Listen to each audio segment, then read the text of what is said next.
Halo Sensikers, kembali berjumpa bersama saya Denny Darko. Tidak ada yang namanya misteri, yang ada adalah tanda-tanda yang kita semua coba untuk mengerti.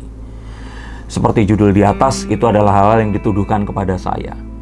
Dan kalau mau dilihat videonya, saya nggak pernah secara gamblang mengatakan persis seperti itu. Tetapi saya mengatakan itu dalam sebuah konteks. Artinya apa? Ini harus dilihat dalam sebuah kalimat yang utuh dan dalam sebuah video yang utuh. Mengapa saya akhirnya berpendapat seperti itu tadi? Jadi, coba untuk belajar bermedsos dengan baik. Ketahuilah ini. Kenapa? Karena jika kalian semua tidak berhenti melakukan ini, sesuatu yang buruk akan terjadi pada kalian. Dan biasanya orang-orang yang berkomentar seperti ini adalah orang-orang yang selalu memiliki permasalahan dalam kehidupan sosial mereka. Mengapa? Karena mereka ini terbiasa untuk menilai dan menjatuhkan sebuah pendapat terhadap sesuatu yang mereka tidak cek dulu kebenarannya. Ayo. Saya nggak minta kalian ngaku, tapi coba diingat-ingat. Kebelakangnya kalian sudah melakukan apa saja dan apa yang sudah tertimpa kepada kalian. Ini pasti kalian semua kebiasaan membaca sebuah berita, nggak repot-repot cari tahu ini lengkapnya seperti apa dan diucapkan seperti apa. Terus dengan panasnya kalian langsung komen. Keyboard warrior.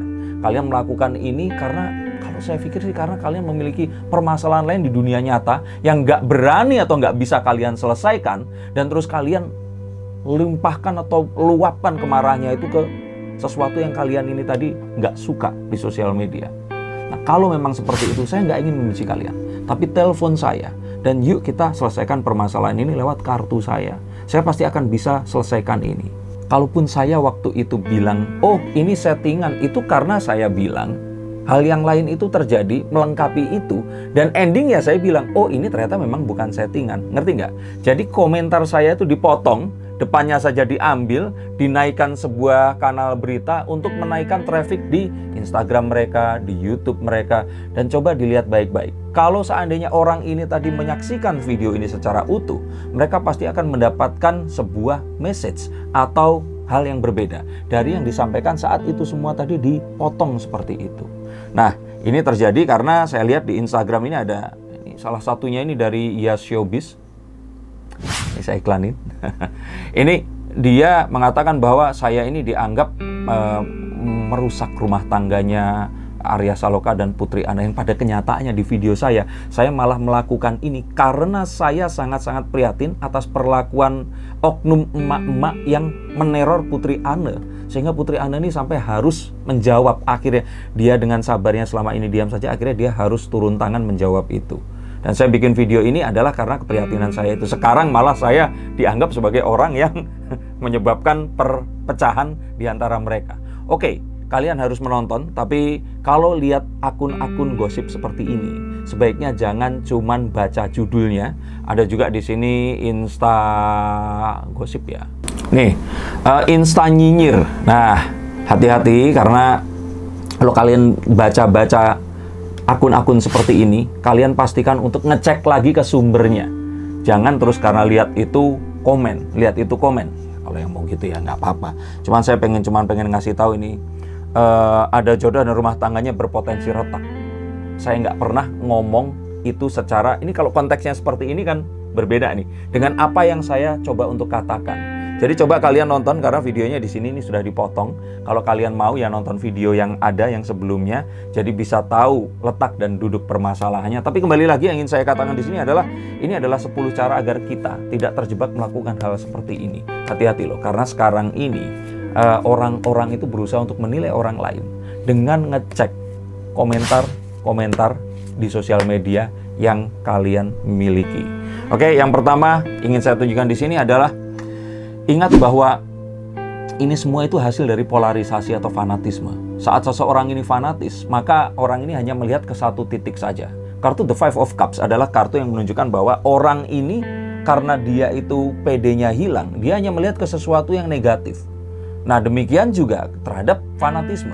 Saat kita misalkan ngefans terhadap seseorang, maka orang ini akan tetap selalu baik di mata kita. Dan siapapun yang berusaha untuk menghina orang ini atau dianggap menghina orang ini, langsung kita serang balik. Padahal ini belum tentu terjadi. Padahal ini semua di-reframing oleh sebuah oknum wartawan. Nah, ini sesuatu yang sangat disayangkan, dan jika ini memang terjadi, maka kalian disinilah yang sebenarnya menjadi korban. Akunnya nggak jadi korban karena mereka dapat traffic. Ini followernya ratusan ribu loh. Follower saya masih belum sampai 100 ribu. Dan kalau artis ya mereka juga tetap kaya raya dan terkenal. Kalianlah yang akan jadi martirnya. Salah-salah kalian nanti malah akan dilaporkan kalau ternyata orang yang kalian serang ini tadi, ini tidak melakukan itu, dan orang ini ternyata mau melakukan apapun untuk, yaitu tadi melaporkan kalian karena perbuatan yang tidak menyenangkan. Maka daripada ini, fanatisme ini sesuatu yang amat sangat berbahaya, dan jika tidak dikelola dengan baik akan, ya itu tadi, kalian bisa dipenjara, kalian bisa, ada banyak hal yang akan negatif terjadi kepada kalian. Dan kalau kalian tertimpa ini, apalagi keluarga kita tentu akan ikut menderita atas perbuatan tidak bertanggung jawab yang kita lakukan. Dan kalau kita lihat lagi di sini sebenarnya, di Emperor, cobalah untuk tegas melihat bahwa sebenarnya semua orang ini kan, semua itu tuh niatnya pasti baik, nggak ada niatnya yang jelek. Saat terus kemudian itu disalahartikan, berarti ada seseorang yang mencoba untuk mereframing atau membelokkan arti itu tadi. Nah, maka dari itu kembali lagi ke sini, cobalah lihat secara kontekstual, lihat semua kalimatnya secara utuh. Jangan cuma per kata, jangan cuma per, ya itu tadi, susunan kata yang dibolak-balik ini akan mengakibatkan sesuatu yang berbeda. Dan kalau kita lihat lagi di sini, apapun itu, ya wes lah, kalau kalian nggak mau lihat, tapi at least coba pikirkan kalian semua memiliki keluarga dan memiliki orang-orang yang kalian sayangi, komenlah secara beradab. Jangan terus ngata-ngatain yang enggak-enggak.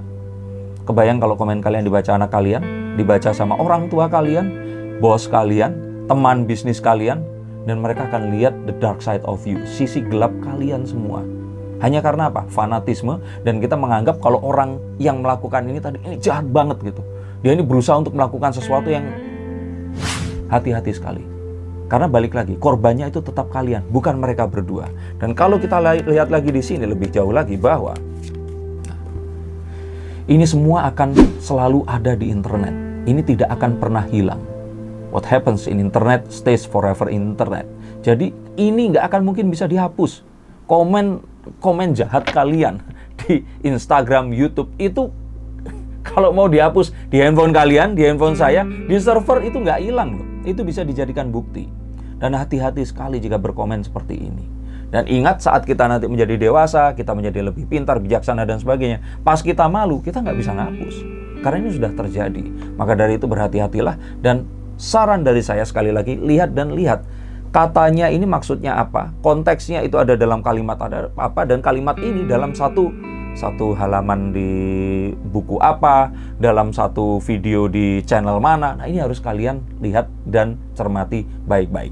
Hanya jangan karena ini dipenggal oleh satu sumber yang kalian percaya, terus kalian percaya terus sama dia. Hati-hati. Saat kita percaya seseorang, belum tentu mereka akan selamanya terus dapat kita percaya. Caranya sekarang gampang kok. Baca keseluruhan konteks itu tuh akan sangat gampang. Saya contohkan agar kalian bisa pintar seperti kartu di High Priestess ini tadi. Jadi misalkan gini, Denny Darko pusing. Oke? Kalau kita cuma Denny Darko pusing aja, orang akan memiliki banyak arti yang beragam. Karena, coba, kalau kalimatnya saya panjangin, ini akan memiliki 3 arti yang berbeda. Denny Darko pusing mencari jalan menuju ke, misalkan pasar baru. Pusing 1. Kedua, Denny Darko pusing setelah menyantap 20 tusuk sate kambing. Artinya beda lagi. Denny Darko pusing karena uang yang dimilikinya sudah habis dan dia harus membayar gaji dan THR karyawannya. Artinya beda lagi. Nah, baca keseluruhan kata agar kita mendapatkan ini. Saya melihat bahwa ada usaha tertentu memang untuk memenggal dan mengakibatkan orang agar memiliki sebuah rasa tertentu. Ini juga saya lakukan dalam judul-judul di YouTube saya. Tapi di situ saya tidak ingin untuk menyudutkan orang lain atau berusaha untuk merubah niat dari apa yang ingin saya sampaikan. Clickbait itu wajar, tapi jangan sampai bertolak belakang dengan apa yang akan kita sampaikan. Dan ini jelas-jelas orang-orang yang mengutip berita saya ini berusaha untuk menimbulkan maksud yang berbeda dari apa yang saya sampaikan. Karena mereka ini nggak nayangin secara langsung. Maka dari itu, waspadalah. Maka dari ini tadi saya pengen katakan bahwa selalu ada hal yang positif dan negatif, dan semuanya itu tidak selalu kelihatan seperti kenyataannya. Saat kita mengidolakan seseorang, maka orang ini tetaplah manusia. Mereka memiliki semua kebaikan dan keburukannya. Ambillah yang positif, dan buruknya kita tinggalkan. Dan sebisa mungkin hal yang positif ini tadi kita terapkan pada kehidupan kita. Jangan kita mengomentari seseorang, memfollow seseorang, hanya cuma mengagumi saja. Coba pikirkan, misalkan kalau kita mengagumi Lesti, dengan semua kesederhanaannya, dia berangkat audisi naik motor, dia sempat nggak terlalu percaya diri saat melakukan audisi dan sebagainya. Ambil nilai-nilai itu, dia ini orang yang biasa, sampai akhirnya jadi sukses seperti sekarang, memiliki apapun yang diinginkan oleh semua orang, ini adalah karena perjuangannya. Maka, coba lakukan perjuangan yang sama. Saat kita semua misalkan merasa kita down, ambillah semangatnya Lesti. Saat kita semua mencoba untuk berusaha melakukan sesuatu tapi kita tidak percaya diri, ingatlah Lesti itu tadi. Jangan kita cuma mengomentari hal-hal yang buruk atau apapun saat kita tidak menyukai, atau hanya mengagumi saat, wah Dede jilbabnya bagus, make upnya cantik. Kita pikirkan kenapa dia sampai ke situ dan jalan apa yang sudah dia lalui dan apa yang akan bisa kita tiru. Ambillah itu tadi. Jangan kita hanya stop di situ saja. Karena saya yakin pun selebriti seperti Lesti, Rizky Bilar dan yang lain-lain pasti ingin menyampaikan hal positif ini. Dan ini harus kita benar-benar masukkan ke kepala. Jangan kita terjebak hanya menikmati saja, tapi kita juga belajar daripadanya. Dan yang terakhir, dan saya lihat di sini adalah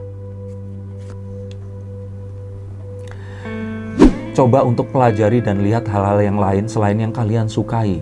Coba kalian lihat hal-hal lain yang juga misalkan berseberangan dengan kalian. Saya di beberapa grup di Facebook, umur saya 44, jadi mungkin media sosial saya Facebook. Saya ikut di 2 grup yang berbeda. Jadi contohnya, saya mengikuti grup simpatisan Jokowi, tapi di saat bersamaan saya juga ikut grup simpatisan Anies Baswedan. Untuk apa? Agar saya tetap bisa melihat hal positif dari 2 orang ini tadi. Saat kita terlalu fanatik terhadap satu sosok, maka kita akan selalu fokus ke kebaikannya saja. Dan ya, walaupun ini artinya positif ya, tapi akan menjadi negatif karena saat dia ini secara image dibenturkan dengan orang yang lain, maka kita akan menganggap lawannya ini buruk banget. Padahal dia ini selalu memiliki nilai positif yang bisa kita ambil. Maka dari itu, agar kita tidak terjebak dalam sebuah kubah, dalam bubble, dalam sebuah fanatisme atau polarisasi ini tadi, kita harus menyerap banyak sumber secara bersamaan. Dan kita harus sebisa mungkin dengar sumber itu langsung. Dan kita nggak akan diarahkan oleh seseorang yang akan malah merugikan diri kita. Saya nggak mau panjang-panjang, karena sebenarnya yang saya sampaikan adalah itu tadi. Saya memberikan konten ini bukan agar kalian simpati kepada saya, karena saya nggak perlu simpati, yang saya butuhkan AdSense saya. Dan kalaupun ternyata kalian mendapatkan hal positif, ya good for you. Saya juga ingin beritakan itu, tapi saya kan nggak bisa memaksakan untuk kalian semua mau melakukan ini tadi. Nah, yang pasti di sini ingin saya sampaikan adalah coba lihat segala sesuatu itu dari konteksnya dan jangan dipenggal-penggal. Karena kembali lagi, jika kalian melakukan itu tadi, cuman memenggal-menggal, cuman percaya dengan satu sumber yang ini tidak sah kebenarannya, yang akan jadi korban adalah kalian. Artisnya akan tetap kaya dan terkenal karena dibicarakan. Kontennya, penyedia konten pasti akan tetap dapat traffic di sini. Saya sama kayak artis. Saya tambah terkenal, saya juga dapat konten karena kalian pun pasti akan datang dengan cek ke YouTube saya. Maka dari itu, untuk kalian semua, sebenarnya nilai yang terbaik adalah pelajari nilai-nilai yang tadi saya sampaikan dan usahakan agar kalian tidak melakukan ini ke sesuatu atau hal yang lain yang lebih penting. Untuk hal-hal yang seperti ini, kalau kalian nggak mau mendengarkan, ya wes monggo silahkan. Kalau memang kehidupan kalian sedemikian berat, buruk, dan benar-benar sumpek, mau komen nggak apa-apa. Katain saya, nggak masalah. Hujat saya, it's okay. Tapi untuk kalian semua yang pengen cari jalan keluar, sekali lagi, telepon saya, yuk kita ngobrol. Kartu ini akan saya tebar dan saya akan carikan jalan terbaik untuk jalan keluar dalam permasalahan kalian. Terima kasih, sampai jumpa dan salam.